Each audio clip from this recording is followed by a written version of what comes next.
Yang penting adalah ketika kita mau nikah inget tujuannya, bukan hura-huranya aja gitu.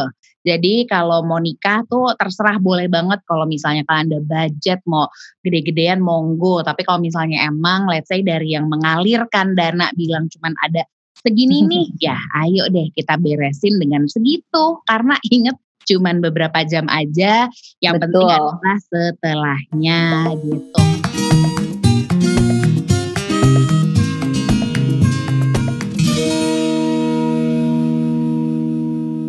Halo, welcome back to Bright Story Unveiled, the podcast persembahan dari Bright Story. Dan perkenalkan aku Gianda Aktiani yang akan jadi host kamu di episode kali ini. Apa kabarnya nih pendengar setia Bright Story Unveiled, the podcast? Semoga dalam keadaan sehat, baik secara fisik, mental, dan juga finansial. Amin. Dan ngomongin soal finansial, topik hari ini seru banget, terutama untuk kamu yang lagi mau berhemat, tapi tetap mau melangsungkan acara pernikahan. Karena yang akan kita bahas adalah gimana sih caranya bikin acara pernikahan dengan budget yang lebih hemat. Dan untuk itu kita udah kehadiran dua narasumber cantik di sini. Yang pertama ada Diana Henry, ini Queen of DIY ya katanya. Halo. Halo Diana.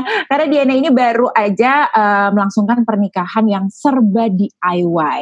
Kalau mau kepo silahkan langsung cek Instagramnya @dianahenry08. Tadi malam udah aku kepoin. Di situ ada highlight story-nya ya. Kalau nggak salah judulnya BTS, silahkan dicek. Dan satu lagi, ini mah teman aku dari zaman kuliah, Bright and Blooms to Be. Jadi ngomongnya jangan terlalu kaku begitu ya. Yang kaku kalau dibikin kaku nih. Ada Anka Tama, hai Anka. Hai Gianda, hai juga Mbak Diana, salam kenal. Kalau Anka udah pada kenal ya, seorang MC, host kondang dan juga podcaster yang juga pernah share di blognya Bright Story tentang melangsungkan pernikahan dengan budget 160 jutaan tapi bisa ngundang 1.000 orang. Itu memang karena sebuah keterbatasan kali gitu ya.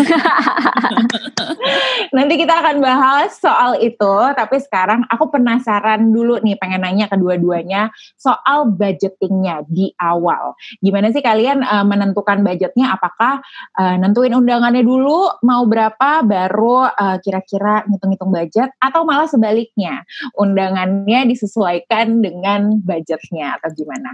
Boleh siapa dulu? Anka deh. Anka dulu deh. Terima kasih banyak. Jadi gini Nda dan juga Mbak Diana, sebenarnya aku juga bingung gitu ya. Ditanya gimana ya waktu itu kok bisa melangsungkan pernikahan dengan budget yang bisa dibilang cukup minim. Perlu digarisbawahi juga bahwasanya itu adalah hampir 5 tahun lalu. Jadi tapi budget segitu emang katanya di tahun itu juga emang lumayan udah kok bisa sih gitu ya. Jadi kenapanya kalau aku tuh ternyata bukan di nentuin undangan, bukan di acak-ucuk lainnya, tapi di networkingnya begitu. Oh, baik, penting tuh ya. Banget, karena ternyata pas aku hitung-hitung ya Nda gitu dan Diana gitu, pas aku hitung-hitung kok ternyata wah aku tuh keselamat banget sama maksudnya sahabat-sahabat, sama teman-teman, sama let's say vendor-vendor. Karena dulu aku juga suka, maksudnya aku nge-MC juga kan, jadi networking di situ tuh wah bisa. Mungkin kalau bisa ada gilanya gitu ya, nge-cut setengah budget gitu dari keseluruhan gitu. Lalu kemudian juga waktu itu kami kan memang kebetulan, maksudnya dari aku sama suami sendiri itu kan emang gak mau yang terlalu besar-besaran. Namun bagaimanapun aku anak tunggal. Jadi salam anak tunggal gitu. Adalah ya pasti orang tua punya keinginan kan gitu untuk bisa ya mestain anaknya lah dalam tanda kutip gitu. Cuman yang akhirnya bisa aku tetap kontrol adalah kamu tuh bisa nikah dengan budget berapa aja ketika uangnya tuh uang kamu sendiri begitu. Oh, Jadi iya, jadi lumayan sih di situ ketolongnya karena ya alhamdulillah waktu itu aku emang udah niat aduh pengen nikah pakai uang sendiri gitu, adalah agar segala peraturan padaku. Dasar Aries. Oke. Ngaruh juga gak sih Anka, kamu dan Baba alias sang suami itu satu pertemanan ya kan? Jadi undangannya jadi gak terlalu misah gitu. Iya, undangannya ringkes banget Mbak. Jadi ketolong di situ. Kan waktu itu kebetulan kan kami dari 2 radio berbeda, cuman masih ada masih ada patahannya lah gitu. Jadi beneran tamu aku, tamu dia, ya udah mau di undangan siapa nih yang masih nyisa siapa di situ gitu. Terus emang bisa dibilang kalau ngomongin soal circle sih emang cuman circle 1 mentok di 3 gitu. Juga yang kayak baru kenal aku undang gitu. Wah, orkai gitu. Oke, kalau Diana gimana proses budgetingnya di awal? Aku kayaknya kurang lebih sama deh sama Anka. Karena misalkan dari awal tuh kan aku emang udah kepikiran nih. Jadi pertama-tama bukan nentuin tamu dulu tuh. Aku langsung nentuin budget. Pas di-propose tuh sama masnya langsung kayak, oh yaudah yuk kita ngobrolin aja mimpi kita. Kayak apa sih dream wedding kita. Terus seneng banget. Aku sama masnya tuh kayak cocok banget gitu. Kayak, oh satu pemikiran, oh kamu maunya kayak gini, oh aku juga, oh kayak gini, oh sama, wah pas banget kan ya kan. Terus dari dulu kita tuh pengennya ternyata memang pernikahan kecil, cantik dengan budget hemat. Again karena sama Anka, enaknya kita tuh pengen dari tabungan kita sendiri gitu, biar gak ada campur tangan dari yang lain. Terus jadi sepanjang perjalanan menyiapkan ke proses pernikahan itu, entah itu dari venue, dari vendor, yang selalu kita ingat adalah kita mau cantik tapi hemat, jangan lupa. Gitu. Setuju. Okay. Cantik tapi hemat highlightnya ya. Iya, ibu-ibu BM gitu. Betul. Semua kan kalau ibarat kita lagi nawar di mana gitu, lagi belanja tuh pasti setengahnya dulu yang ditawarkan. Betul. Naik gitu. Oke, Diana tadi udah nyinggung soal dream wedding. Pasti kan setiap perempuan punya lah ya dream wedding. Nah, kalau dari konsepnya sendiri nih, apakah mengikuti budget atau budgetnya yang dipaksa-paksain biar sesuai dengan konsep? Sebenarnya menurut aku ya, kalau misalnya dari konsep sama dari budget tuh gak ada hubungannya. Iya, kalau aku ya, malah itu jadi kayak keseruan dan tantangan. Aku kan tuh anaknya mood board banget tuh. Jadi pas dari awal aku tuh udah mikirin, aku sudah sampai bikin PDF visual wedding kayak apa. Pokoknya mimpi aja lah dulu. Aku anaknya mimpi dulu, eksekusi mah belakangan gitu kan. Terus udah gitu kekehan, pokoknya harus kayak gini nih, sesuai mimpi aku. Akhirnya tantangannya itu adalah kita tuh butuh ekstra, yaitu ekstra muter otak. Ya kan, gimana dengan budget yang ada bikin konsep aku yang BM banget dan banyak mau itu, yang cantik kataku itu dengan budget yang segitulah. Jadi tuh benar-benar kayak ya ampun PR juga ya, cuman seru menurut aku. Oke, itu kalau Diana. Kalau Anka gimana? Kalau aku waktu itu konsepnya sederhana aja sih Nda. Maksudnya aku paling cuman ada patokan karena aku tahu budgetnya emang cuman segini nih gitu. Cuman maksudnya gak lebih dari yang kamu sebutkan tadi gitu. Jadi aku cuman patokan let's say di palet warna gitu. Nanti kan kalau dengan palet warna udah aman, tinggal turunan itu mau dekornya kayak gimana atau apa. Pokoknya yang penting tuh aku waktu itu inget banget nentuin palet warna gitu. Waktu itu nuansanya tetap di gold gold champagne, ya itulah ya pokoknya main itu. Terus dekor juga aku gak banyak karena aku memilih tempat yang sudah hijau. Jadi kalau ada penambahan itu hanya sepitil-sepitil aja gitu. Jadi aku pokoknya bener-bener alhamdulillah dapat tempatnya yang kayak kalau gak usah didekor lebay juga udah ya emang gitulah konsepnya, kan aku toh outdoor juga kan gitu. Jadi emang ya udah alhamdulillah kebantu banget sama, sebenarnya aku tuh kalau dari semua apa sih kalau menang banyak di mana sih, di venue sih. Itu aku paling yang lucunya paling nge-cut budgetnya tuh di situ. Cuma nanti aku ngikutin pertanyaanmu dulu aja. Berarti alhamdulillah nih dua-duanya konsepnya selaras dengan budgetnya ya. Nah betul. Oke, balik lagi ke Diana. Satu hal yang menarik nih, brides and grooms to be, atau Anka juga yang belum tahu. Jadi Diana ini gaun pengantinnya itu budgetnya cuma 1 juta rupiah aja. Coba bisa diceritain gimana itu? Kurang dari 1 juta malah sebenarnya. Wow, gimana? Ini kalau saya boleh tahu berpengaruh dari saya juga, mungkin kalau saya mungkin kali 2 dikit gitu ya. Ya ampun, gimana caranya Diana? Bagi dong tipsnya. Aduh, gimana ya? Sama pokoknya aku tuh otaknya tuh kayak hemat. Ini tuh bagi aku ini memang acara yang sakral, tapi lagi-lagi ini adalah acara 1 hari buat aku. Jadi kayak aduh, mendingan budgetnya buat yang lain gitu. Udah gitu kan setiap bride, siapa sih yang gak kepingin cantik di hari besarnya? Aku pun gitu dong tentunya. Tapi again, ya masa baju wedding kalau misalnya udah bikin heboh-heboh dipakai 1 kali, sayang amat gitu kan. Lagi-lagi tuh muter otak gimana caranya, pokoknya gue harus bikin baju wedding yang bikin aku kayak aku banget, tapi budgetnya tuh pokoknya nggak over aja. Terus udahlah milih-milih nih, ya udah kebetulan kan selera aku ya udahlah yang simpel-simpel aja. Udah aku tentuin langsung, ya udah bahannya sederhana aja deh, jangan brokat. Terus jahitnya kan kalau misalnya sederhana gampang tuh, udah menang 2 tuh. Misalkan pertama, kalau bahan brokat yang cantik itu tuh mahal banget. Nah, aku kira milih kayak bridal satin. Nah, bridal satin itu kan ada yang gak mahal-mahal banget. Oke, ini aja deh. Kayaknya aku tuh beli bahan kayak cuma 150.000 gitu buat aku. Wow. Ya kan, lumayan banget kan. Terus habis itu sama pas jahit, karena bahannya udah simple dan modelnya simple, otomatis biaya jahitnya gak mahal. Aku langsung bilang aja ke studio jahit yang aku biasa bikin baju pesta, aku bilang udah anggap aja baju pesta tapi warnanya putih gitu kan, udah selesai, anggap aja bridesmaid gitu ya. Iya benar. Itu bagian push yang halus tuh ya. Harus. Sebenarnya sih dalam hati udah keringetan, aduh nih kayaknya kalau misalkan dibilangin ini baju wedding kayaknya angkanya jadi 2 kali lipat dari baju biasa, tapi untungnya karena udah langganan kayak ya sama aja deh, harganya harga yang biasa bikin baju pesta aja kan. Gitu keuntungannya kan pertama bajunya simple. Nanti aku pikir kalau misalkan aku pengen pakai lagi, tinggal aku cut aja bawahnya udah jadi baju kondangan, udah selesai makan lagi. Iya. Oke. Nah, kalau Anka kan tadi kita udah sebutin ya highlightnya di awal kalau Anka itu bisa melangsungkan pernikahan walaupun 5 tahun yang lalu, tapi untuk undangan 1.000 orang, budget under 200 juta tuh wow loh Anka. Aku juga bingung kenapa enggak. Nah tadi Anka juga udah mulai nyinggung-nyinggung ada yang di-cut budgetnya, alokasi subsidi silang, gimana ceritanya?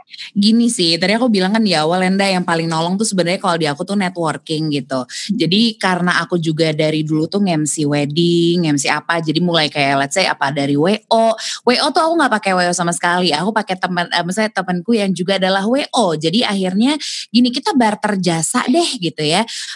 Lo kapan ini? Misalnya lo kapan acara nikah? Oke, gue nikah. Jadi lucunya tuh aku sama si yang menjadi WO ko di hari itu tuh nikahnya cuman beda, kalau nggak salah beda 2 bulan. Jadi aku nge-MC nikahan dia, you WO-in I gitu. Jadi kita barter jasa aja gitu ya. Sekiranya bisa kita barter jasa, kita barter. Itu terjadi di WO. Terus kalau venue tuh juga sebuah hal yang unik tuh, karena waktu itu kan aku kan memang domisilinya di maksudnya di Bintaro, maksudnya Tangerang Selatan lah gitu ya. Jadi tamu-tamu juga udah aku prediksi karena memang ya terjauhnya Circle 3 itu memang di situ-situ juga. Akhirnya aku dapat satu lokasi di kawasan BSD. Itu tuh sebenarnya adalah restoran. Tapi si restoran ini nih kayak masih binun konsepnya gimana. Apakah dia mau jadi resto yang dikunjungi oleh maksudnya kayak orang umum aja, tapi padahal dia punya kayak taman atau bagian outdoor yang luas banget dan ada maksudnya ada undak-undak, ada perbukitan-bukitan lucu yang bisa dimainkan di situ. Nah, akhirnya yaudah aku akhirnya deal-dealan kan. Yaudah deh Mas, gini deh, nanti kalau misalnya saya nikahan di situ, kan itu teman-teman saya kan banyak tuh Mas, orang-orang media. Pasti ntar tempatnya Mas dipakai lagi. Ternyata bener. Jadi aku nikahan di situ, habis itu 2 temanku nikahan di situ. Jadi dia ya lumayan percayalah akan janji-janji manis. Kadang tuh kalau vendor juga harus gitu kan. Maksudnya kita tuh harus memposisikan diri kita tuh sebagai kadang ngobrolnya tuh gak sebagai klien doang, tapi aku emang cukup deket sama vendor-vendorku semua. Jadi ya udah, maksudnya ya udahlah sama-sama tahu lah Mas kalau nikah kan gitu loh, ada ya gitu deh. Skill melobi juga dibutuhkan di sini ya. Ceritanya gitu. By the way, aku juga anak Tangerang Selatan loh Anka. Nah, jangan bilang kita nikah di tempat yang sama. Nah lo, aku di Remaja Kuring namanya. Iya, sama. Ya ampun. Ya, ini lucu banget Mas. Kocak nih. Ya ampun Anka, lucu banget sih. Aku juga sama, aku gak tahu tempat itu. Terus juga, aku ada 2 tempat. Tapi by the way, aku tuh 2 tempat. Jadi yang Remaja Kuring itu yang beneran kayak acara keluargaku. Aku di hari yang sama nih. Terus hari kedua itu ada studio namanya Studio Arsitek, namanya Studio Air Putih. Itu deket banget, kayak cuman berapa kilometer dari sana. Nah itu acara idealis aku. Tadi pas kamu ngomong kayak, ini kayaknya aku tahu nih tempatnya. Sekarang kira lumayan udah ketahuan banyak orang yang gak masalah juga gitu. Soalnya aku juga gak sengaja kan lewatin tempat itu gara-gara tempat apa nih, samperin Jadi aku gak sama sekali. Sama banget. Dateng, cocok, ngobrol sama manajernya besoknya, terus gimana nih, jadi kita gimana nih, jadi aku waktu itu ya Diana, aku tuh cuman, maksudnya sama Genda juga, aku tuh cuman bayar untuk makan, berapa ya waktu itu ya, let's say 300 packs, itu udah dapat setempat-tempatnya, kebayang gak? Jadi emang, ya ampun, terus aku ambil makanan juga, catering dari luar, itu dicasnya juga murah banget saat itu, karena kayaknya waktu itu aku perdana nikahan di situ, apa gimana gitu, jadi manajemennya tuh juga masih, gimana nih gitu. Akhirnya ya udah, tapi silih berjalannya waktu sih teman-temanku juga happy aja sih ngadain di situ gitu.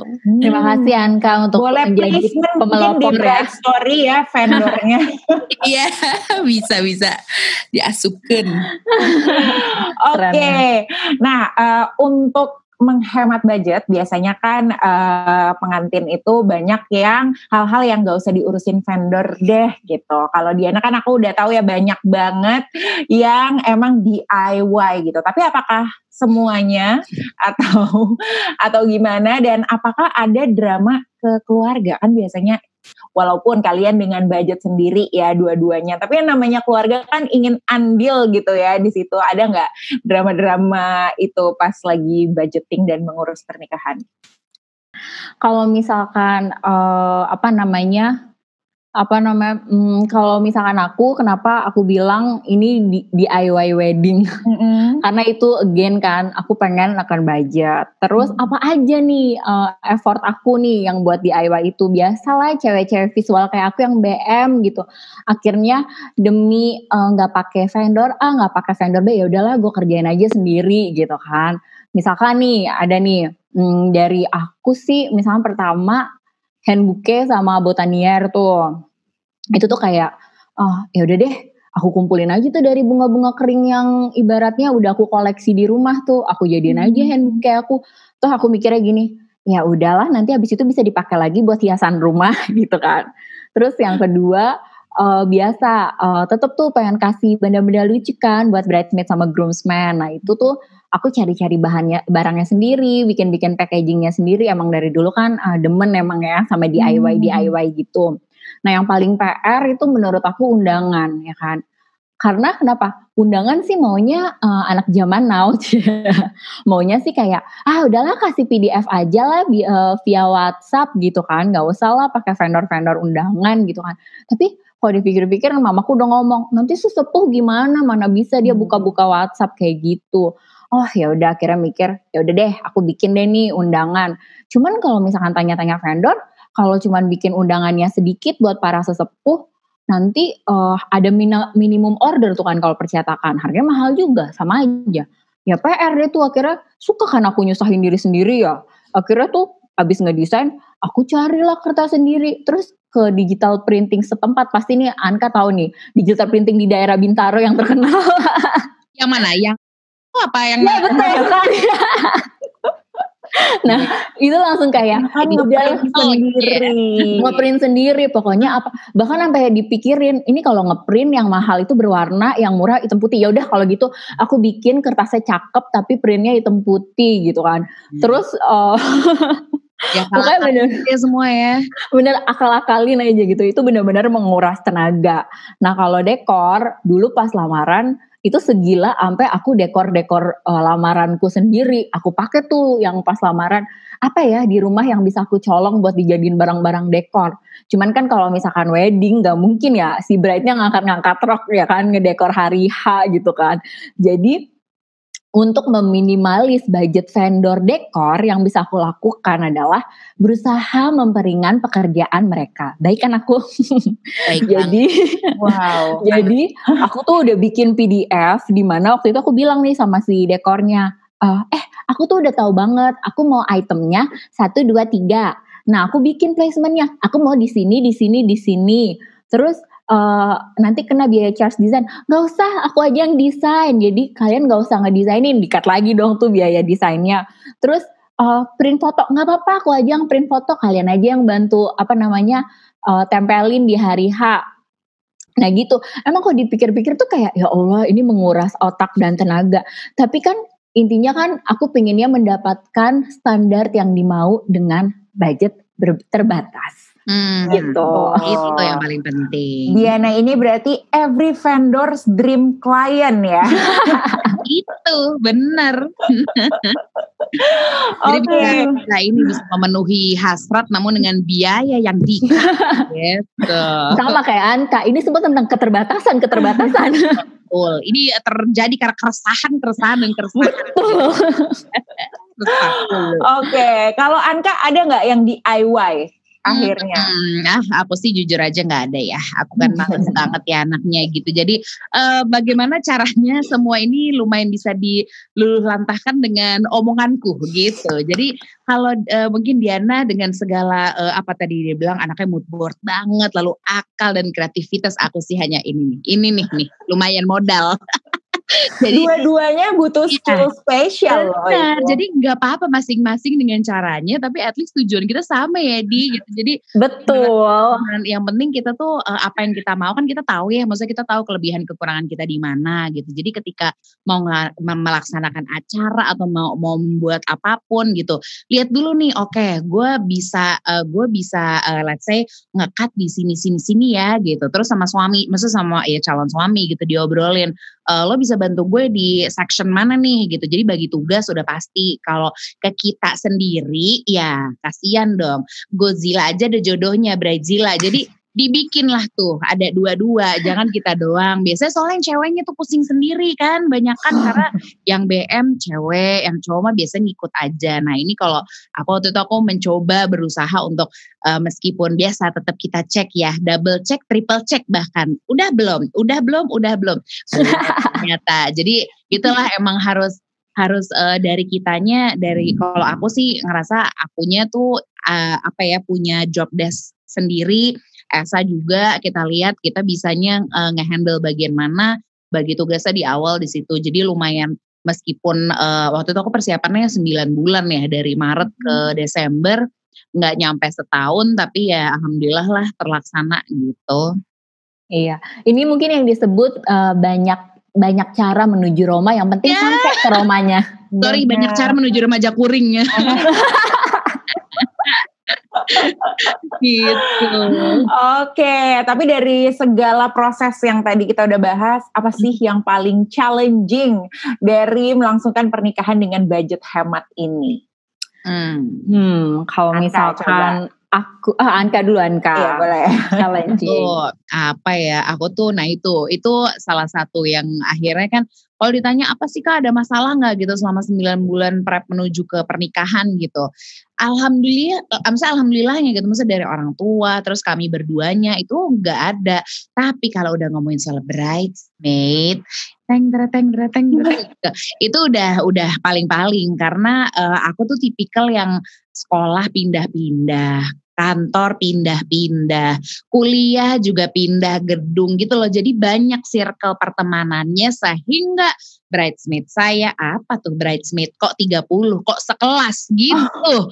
Jadi itu di situ justru aku terpicunya, maksudnya bukan aku ya, lebih tepatnya suamiku terpicu kayak masa sih bridesmaid 30? Gimana dong Mbak, nanti kamu tahu kan pertemanan wanita gitu. Cuman itu aku juga setelah bertahun-tahun berlalu ngerasa juga, wah ngapain sih Kak gitu. Jadi jangan deh kalau menurutku yang namanya bridesmaid atau yang benar-benar bisa mendampingi kamu di hari H tuh memang adalah apa ya, orang terdekat yang selalu ada itu, ya fair-fairan aja gitu. Jadi aku paham sih, karena aku dan Anka sama-sama social butterfly ya kita. Buyang-buyang. Selalu menjadi bagian dari sebuah pertemanan. Jadi nggak enak. Ya. Banyak perasaan gak enak, dasar wanita aja. Gitulah intinya. Oke, kalau Diana gimana yang paling challenge? Apa sih? Yang paling menantang itu adalah bagaimana memberikan pengertian ke mamaku tentang konsep baru pernikahan anak zaman now. Gitu menurut aku. Drama keluarga masuk lah di situ. Soalnya kan maksudnya kebanyakan orang tua gitu kan. Orang tua aku juga tipe yang masih kolot gitu. Kesannya kalau misalkan anaknya nggak nikah di gedung, itu nggak bisa bayar gedung. Kalau misalkan anaknya nggak pakai catering yang normal gitu, yang kayak catering besar itu kesannya nggak bisa bayar catering. Padahal itu tuh cuman menurut aku takut-takut dipikirin orang lain. Padahal sebenarnya kalau misalkan dari sisi budget masih bisa sama kalau mau dengan budget yang sama ya. Cuman pilihan kita kan bukan yang kayak gitu kan. Terus kan lagi-lagi ini pernikahan kita. Jadi kalau misalkan dari aku saat itu dramanya mungkin lebih ke mama ya. Solusinya adalah komunikasi tentunya. Ya pokoknya kalau misalkan ke mama saat itu solusinya adalah komunikasi, karena drama tentang keluarga itu pasti ada. Tapi aku selalu ingat, kita itu tidak bisa menyenangkan semua orang. Udah gitu aja. Benar-benar. Setuju. Itu poin yang sangat harus dilihat. Itu yang aku bilang, aku skipnya di situ kan. Maksudnya waktu itu ya 5 tahun lalu, Anka yang 5 tahun lalu, dan sekarang pasti ada lah berubahnya proses berpikirnya gitu ya. Jadi ya mungkin di situ yang kalau aku lihat-lihat, oh itu tuh benar tuh, kita we cannot please everyone. Jadi ketika memang ada hal yang harus di-cut atau ada yang harus misalnya nggak jadi atau disederhanakan, ya sebagai calon pengantin tuh harus wise enough sih untuk bisa menentukan, karena beneran cuman sehari, not even sehari ya gitu. Jadi bener-bener cuman berapa jam gitu. Berapa jam dong. Bener. Dan biasanya orang tua tuh cuman karena nggak bisa ngebayangin aja pas hari H ngelihat kayak bagus juga kok. Aduh, gitu betul kan. Banget, betul sekali, itu yang terjadi pokoknya. Habis itu mamanya malah langsung kayak, lihat kan kemarin pernikahan anakku kayak gitu. Jadi bangga. Iya. Apalagi pas zaman Anka, maksudnya pas aku kan ibaratnya orang-orang yang nikah di outdoor tuh banyak, tapi mungkin mamaku tetap jarang gitu. Sedangkan kalau Anka 5 tahun yang lalu orang yang untuk nikah di outdoor masih lebih minim lagi dari sekarang. Bener-bener, jadi lumayan lah. Ya masing-masing ada challenge-nya ya. Iya benar. Oke, terakhir nih boleh dong berbagi ke brides to be dan grooms to be yang lagi dengerin tips and trick atau do's and don'ts kalau mau melangsungkan pernikahan yang hemat budgetnya atau at least gak over budget deh. Silahkan, mau dari siapa dulu? Yang udah kepikiran. Diana juga boleh. Oke, silakan Diana. Oke. Pokoknya ini aku udah persiapin listnya. Oke. Emang udah pakai PDF juga? Iya, aku tuh anaknya terstruktur banget, anak golongan darah A. Oh, baik. Keren. Ada belum zodiak nih ya kebetulan. Zodiak aku Scorpio bukan Aries tapi. Oh oke. Soalnya pushnya gue lihat-lihat sama ya. Jangan aja gitu. Nih kalau misalkan dari aku yang dunya ya, menurut aku nomor 1 itu kita harus pastikan konsep dari awal, karena clean plan itu juga menguras biaya. Kedua, betul. Kedua, cari venue dan vendor yang kamu suka, tapi ingat harus pas budget. Kata kuncinya adalah sabar, ya kan? Nomor 3, tahan iman dari ke-BM-an yang tidak perlu. Boleh BM, karena aku juga anaknya BM banget, tapi BM-nya gimana dulu nih? Low budget enggak? Masih cukup enggak budget? Kalau misalkan akhirnya malah ekstra, mending gak usah. Yang BM yang realistis ya. Iya betul, BM yang realistis.